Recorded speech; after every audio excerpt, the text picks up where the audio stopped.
Artinya pada masa Majapahit pun itu ada letusan gunung api. Hanya disebutkan ketika itu adalah Pantarapura.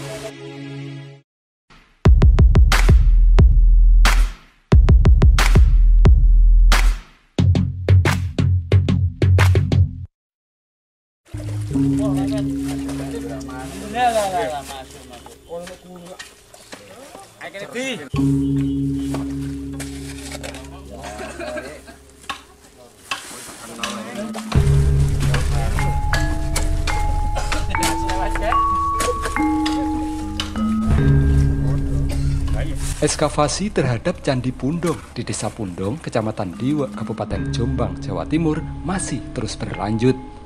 Arkeolog bersama para pekerjanya terus berusaha keras membuka material pasir yang selama ini telah menghancurkan dan menimbun Candi Pundong dan seluruh area yang ada di sekitarnya. Tak tanggung-tanggung, material pasir halus yang menyulitkan ekskavasi ini sangat tebal, mencapai lebih dari 1 meter. Petugas memastikan material pasir yang menimbun candi ini adalah material pasir yang berasal dari abu vulkanik letusan gunung berapi yang pernah terjadi pada masa lalu. Dilihat dari materialnya yang sangat tebal, maka bisa dipastikan akan besar dan dahsyatnya letusan gunung yang terjadi pada masa itu. Letusan gunung berapi ini pula yang diyakini oleh banyak pihak menjadi salah satu penyebab hancur dan runtuhnya Kerajaan Majapahit yang pada masa sekarang jejak puing bangunannya sering ditemukan terkubur pada kedalaman rata-rata 1 meter di bawah permukaan tanah. Tak hanya menimbulkan kerusakan parah di bidang infrastruktur, letusan gunung tersebut juga diyakini menimbulkan korban jiwa yang sangat banyak.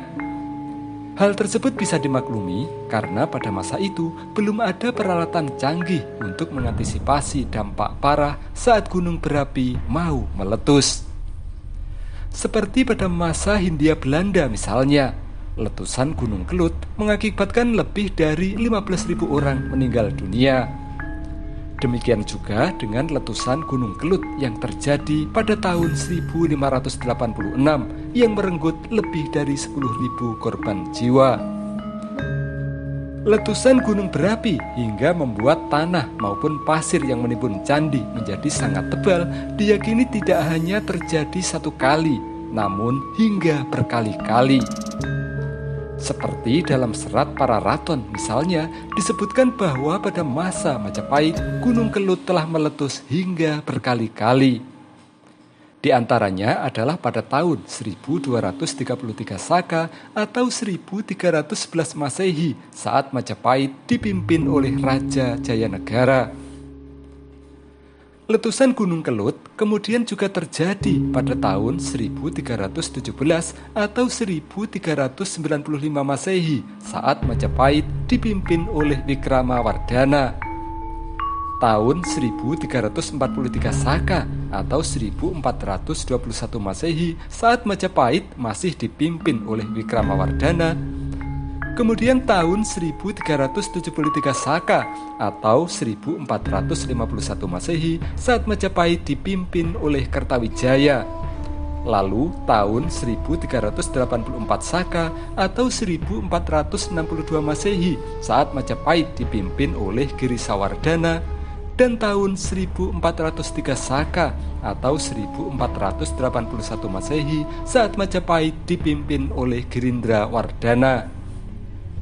Bahkan pada masa Wikramawardhana, bencana letusan Gunung Kelut yang terjadi pada tahun 1421 Masehi menimbulkan kerusakan alam yang sangat parah, sehingga kemudian disusul dengan bencana kekurangan pangan yang terjadi pada tahun 1426 Masehi.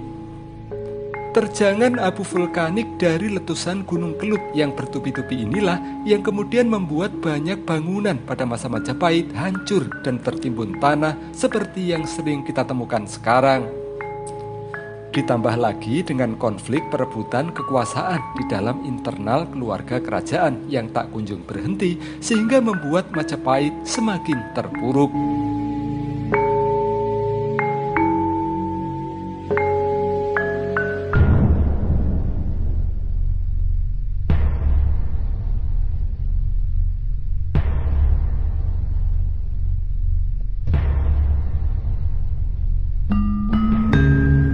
Karena beratnya proses ekskavasi terhadap Candi Pundong, arkeolog memastikan tidak semua target ekskavasi bisa dibuka dalam program ekskavasi tahap kedua ini. Pada tahap kedua ini, para pekerja akan dialihkan untuk fokus pada pembuatan tangkis atau penahan pasir dari bambu agar area candi yang sudah tergali tidak tertimbun pasir lagi. Hal ini perlu dilakukan agar dalam ekskavasi tahap berikutnya nanti prosesnya bisa berjalan lebih lancar.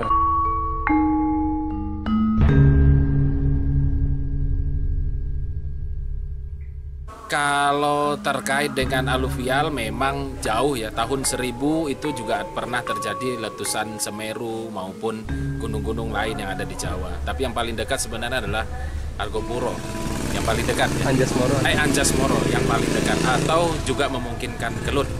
Nah, kita coba nanti konfirmasi dengan geolog yang bisa kita temui, apakah memang ada kecenderungan lapisan aluvial itu mengarah dari titik mana, dari Anjas Moro atau dari gunung yang lain. Tapi yang menarik sebenarnya pembacaan kitab dari Pararaton itu kurang lebih di 1298 Saka itu terjadi bencana ada gunung meletus, cuma memang tidak disebutkan. Artinya pada masa Majapahit pun itu ada letusan gunung api, hanya disebutkan ketika itu adalah Pantarapura. Apakah itu gunung yang berada di di sisi selatannya area Majapahit, karena kebetulan ini kan masih berdekatan. Nah, apakah ini pengaruhnya dari situ juga, yaitu kurang lebih tebaan kita memang antara Anjas Moro ataupun Kelut. Tetapi kalau Kelut lumayan jauh. Tetapi coba kita nanti bandingkan dengan data-data terkait sungai aluvial ya. Sungai pembawa material lelehan gunung itu, apakah memang ada kecenderungan itu, tapi memang harus berkolaborasi dengan geolog. Jadi ilmunya memang ke sana. Coba nanti kita padukan literasi itu untuk menjawab, karena kalau memang kita lihat dari lapisan pasirnya, ini memang arahnya adalah lapisan pasir yang berasal dari gunung. Jadi bukan pasir seperti kalau kita temukan di pinggir pantai. Jadi dia warnanya juga pasirnya halus sekali dan warnanya agak hitam. Jadi memang, dan endapan ini sangat tinggi. Kalau di Mojokerto kita bisa menemukan kurang lebih hanya 50 cm gitu. Kalau ini setebal 1 meter masih. Jadi kita sudah coba lakukan pendalaman mulai dari 70 dari permukaan sampai ke 180, ini masih pasir. Artinya timbunannya sangat... Artinya memang endapan pasir ini 1 meter lebih, ini masih pasir. Dan kemarin kita coba dalami sampai di 2 meter, itu baru ada campuran tanah kembali. Nah, kemungkinan tanah paras atau tanah yang katakanlah keras ya pada sini umumnya adalah mafill dari candi pada masa dulu, pada masa dibangun ya, pada masa aslinya. Nah, mafill ini sekarang sudah tertimbun oleh pasir itu karena ada proses vulkanik itu. Ada di 2 meter itu? Ada di 2 meter dari permukaan tanah yang saat ini.